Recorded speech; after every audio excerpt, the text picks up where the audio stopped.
क्या आप जानते हैं कि नवरात्रि के 5वें दिन माँ स्कंद माता की पूजा करने से जीवन में संतान सुख, ज्ञान और समृद्धि स्वतः प्राप्त होती है। आइए जानते हैं माँ स्कंद माता की दिव्य कथा और उनके पूजन का महत्व। नमस्कार साथियों, नवरात्रि की पावन पर्व का आज 5वां दिन है और इस दिन हम सब माँ दुर्गा के 5वें स्वरूप माँ स्कंद माता की पूजा करते हैं। माँ का यह रूप बहुत ही करुणामय और मंगलकारी है। इन्हें स्कंद माता इसलिए कहा जाता है क्योंकि ये अपने पुत्र स्कंद यानी भगवान कार्तिकेय को गोद में धारण करती हैं। माँ की 4 भुजाएं हैं, 2 हाथों में कमल पुष्प, 1 हाथ से आशीर्वाद देती हुई और गोद में बालक स्कंद विराजमान है। इनका वाहन सिंह है और ये पद्मासन पर विराजमान रहती हैं। कथा प्रारंभ। पौराणिक कथाओं के अनुसार एक समय जब असुर तारकासुर ने घोर तपस्या करके ब्रह्मा जी से वरदान प्राप्त किया कि उसका वध केवल भगवान शिव के पुत्र के हाथों ही संभव होगा, तब समस्या यह थी कि भगवान शिव तो तपस्वी जीवन में लीन थे और विवाह का कोई विचार नहीं था। देवताओं के सामने यह एक बड़ी चिंता उत्पन्न हुई।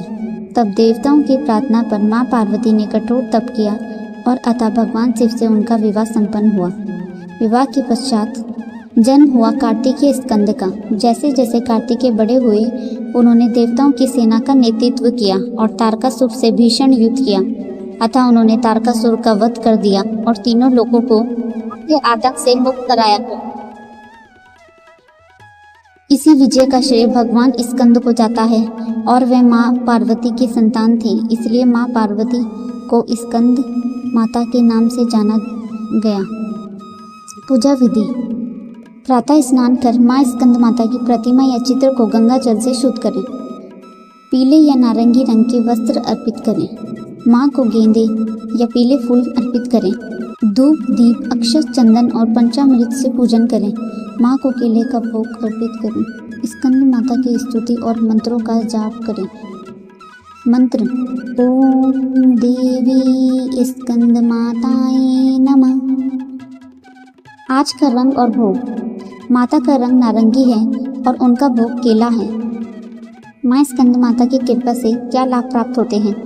संतान सुख की प्राप्ति होती है, संतान की रक्षा और उन्नति होती है, ज्ञान और बुद्धि में वृद्धि होती है, भक्ति और मोक्ष की प्राप्ति होती है।